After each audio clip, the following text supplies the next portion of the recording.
யாத்திராகமம் 10ஆம் அதிகாரம். பின்பு கர்த்தர் மோசேயை நோக்கி, நீ பார்வோனிடத்தில் போ, அவர் நடுவே நான் என் அடையாளங்களை செய்யும்படிக்கு. வசனம் 2. நான் எகிப்திலே நடப்பித்தவையும் நான் அவர்களுக்குள் செய்த என் அடையாளங்களையும் நீ உன் பிள்ளைகளின் செவிகளில் கேட்கவும் உன் பிள்ளைகளுடைய பிள்ளைகளின் செவிகளில் கேட்கவும் விவரித்து சொல்லும்படிக்கு நானே கர்த்தர் என்பதை நீங்கள் அறியும்படிக்கும் நான் அவன் இருதயத்தையும் அவன் ஊழியக்காரரின் இருதயத்தையும் கடினப்படுத்தினேன் என்றார். வசனம் 3. அப்படியே மோசே ஆரோனும் பார்வோனிடத்திலே வந்து, உன்னை தாழ்த்த நீ எதுவரைக்கும் மனதில்லாதிருப்பாய்? என் சமூகத்தில் எனக்கு ஆராதனை செய்ய என் ஜனங்களை போகவிடு. வசனம் 4. நீ என் ஜனங்களை போகவிட மாட்டேன் என்பனாகில் நான் நாளைக்கு உன் எல்லைகளுக்குள்ளே வெட்டுக்கிளிகளை வரப்பண்ணுவேன். வசனம் 5. தரை காணாதபடிக்கு அவைகள் பூமியின் முகத்தை மூடி கல்மழைக்கு தப்பி மீதியாக வைக்கப்பட்டதை பட்சித்து வெளியிலே துளிர்கிற செடிகளை எல்லாம் தின்று போடும். வசனம் 6. உன் வீடுகளும் உன் ஊழியக்காரர்களுடைய வீடுகளும் எகிப்தியரின் வீடுகளும் எல்லாம் அவைகளாலே நிரம்பும். உன் பிதாக்களும் உன் பிதாக்களின் பிதாக்களும் தங்கள் பூமியில் தோன்றின நாள் முதல் இந்த நாள் வரைக்கும் இப்படிப்பட்டவைகளை கண்டதில்லை என்று எபிரெயரின் தேவனாகிய கர்த்தர் சொல்கிறார் என்று சொல்லி திரும்பி கொண்டு பார்வோனை விட்டு புறப்பட்டான். வசனம் 7. அப்பொழுது பார்வோனுடைய ஊழியக்காரன் அவனை நோக்கி, எந்த மட்டும் இந்த மனிதன் நமக்கு கண்ணியாயிருப்பான்? தங்கள் தேவனாகிய கர்த்தருக்கு ஆராதனை செய்ய இந்த மனிதர்களை போகவிடும். எகிப்து அழிந்து போனதே நீர் இன்னும் அறியவில்லையா என்றார்கள். வசனம் 8. அப்பொழுது மோசேயும் ஆரோனும் பார்வோனிடத்திற்கு திரும்பி அழைக்கப்பட்டார்கள். அவன் அவர்களை நோக்கி, நீங்கள் போய் உங்கள் தேவனாகிய கர்த்தருக்கு ஆராதனை செய்யுங்கள் என்று சொல்லி, யார் போகிறார்கள் என்று கேட்டான்.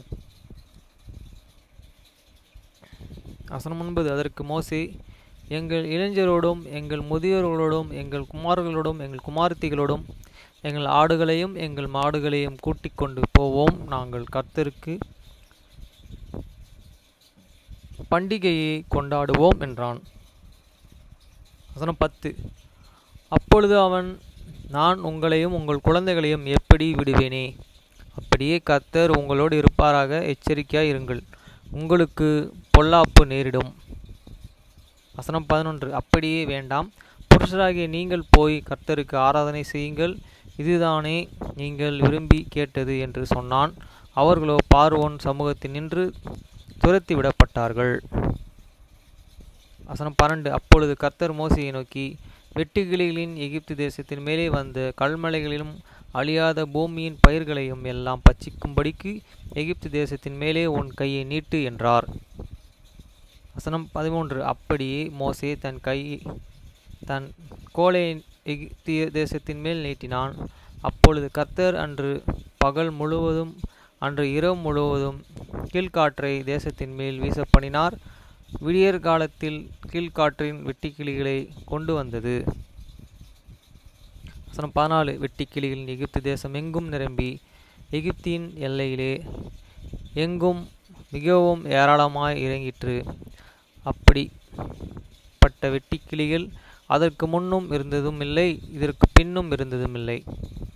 வசனம் 15. அவைகள் பூமியின் முகம் முழுவதையும் மூடிற்று. தேசம் அவைகளால் அந்தகாரப்பட்டது. கல்மழைக்கு தப்பியிருந்த நிலத்தின் பயிர்களையே யாவையும் மரங்களின் கனிகள் யாவையும் அவைகள் பட்சித்து போட்டது. எகிப்து தேசம் எங்கும் உள்ள மரங்களும் வயல்வெளிகளின் பயிர்கள் வகைகளின் ஒரு பச்சை இலையும் மீதியாய் இருக்கவில்லை. வசனம் 16. அப்பொழுது பார்வோன் மோசேயை ஆரோனையும் தீவிரமாய் அழைப்பித்து, உங்கள் தேவனாகிய கர்த்தருக்கு உங்கள் விரோதமாய் பாவம் செய்தேன். வசனம் 17. இந்த ஒரு முறை மாத்திரம் நீ என் பாவத்தை மன்னிக்க வேண்டும். உங்கள் தேவனாகிய கர்த்தர் இந்த சாவை மாத்திரம் என்னை விட்டு விலக்கி அவரை நோக்கி விண்ணப்பம் பண்ணுங்கள் என்றான். வசனம் 18. அவன் பார்வோனை விட்டு புறப்பட்டு போய் கர்த்தரை நோக்கி விண்ணப்பம் பண்ணினான். வசனம் 19. அப்பொழுது கர்த்தர் மகா பலத்த மேல் காற்றை வீசும்படி செய்தார். அது வெட்டுக்கிளிகளை அடித்து கொண்டு போய் செங்கடலில் போட்டது. எகிப்தின் எல்லையில் எங்கும் ஒரே வெட்டுக்கிளிகளும் மீதியாய் இருந்ததில்லை. வசனம் 20. கர்த்தரோ பார்வோனின் இருதயத்தை கடினப்படுத்தினார், அவன் இஸ்ரவேல் புத்திரரை போக விடவில்லை. 21. அப்பொழுது கர்த்தர் மோசையை நோக்கி, தடவி கொண்டே இருக்கத்தக்கதான இருள் எகிப்து தேசத்தின் மேல் உண்டாகும்படிக்கு உன் கையை வானத்திற்கு நேராக நீட்டு என்றார். வசனம் 22. மோசே தன் கையை வானத்திற்கு நேராக நீட்டினான். அப்பொழுது எகிப்து தேசம் எங்கும் 3 நாள் மட்டும் காரிருள் உண்டாயிற்று. வசனம் 23. 3 நாள் மட்டும் ஒருவரை ஒருவர் காணவும் இல்லை, ஒருவர் தம்மிடத்தை விட்டு எழுந்து இருக்கவும் இல்லை. இஸ்ரவேல் புத்திரர் யாவருக்கும் மேனில் அவர்கள் வாசஸ்தலங்கள் வெளிச்சம் இருந்தது. வசனம் 24. அப்பொழுது பார்வோன் மோசேயை அழைப்பித்து, நீங்கள் போய் கர்த்தருக்கு ஆராதனை செய்யுங்கள், உங்கள் ஆடுகளையும் உங்கள் மாடுகளையும் மாத்திரம் நிறுத்தப்பட வேண்டும், உங்கள் குழந்தைகளும் உங்களுடன் போகலாம் என்றான். வசனம் 25. அதற்கு மோசே, நாங்கள் எங்கள் தேவனாகிய கர்த்தருக்கு படைக்கும் பலிகளையும் சர்வாங்க தகன பலிகளையும் நீர் எங்கள் கைகளில் கொடுக்க வேண்டும். வசனம் 26. எங்கள் மிருக ஜீவன்களும் எங்களுடனே கூட வர வேண்டும், ஒரு குழம்பும் பின் வைக்கப்படுவதில்லை. எங்கள் தேவனாகிய கர்த்தருக்கு ஆராதனை செய்வதற்கு அவைகளில் இருந்து எடுக்க வேண்டும். இன்னத்தை கொண்டு கர்த்தருக்கு ஆராதனை செய்வோம் என்பது நாங்கள் அங்கே போய் சேரும் அளவு எங்களுக்கு தெரியாது என்றான். வசனம் 27. கர்த்தர் பார்வோனுடைய இருதயத்தை கடினப்படுத்தினார், அவன் அவர்களை போகவிட மனதில்லாதிருந்தான். வசனம் 28. பார்வோன் அவனை நோக்கி, என்னை விட்டு அப்பாலே போ, நீ இனி என் முகத்தை காணாதபடி எச்சரிக்கையாயிரு, நீ இனி என் முகத்தை காணும் நாளிலே சாவாய் என்றான். வசனம் 29. அப்பொழுது மோசே, நீ சொன்னது சரி, இனி நான் உம்முடைய முகத்தை காண்பது இல்லை என்றான்.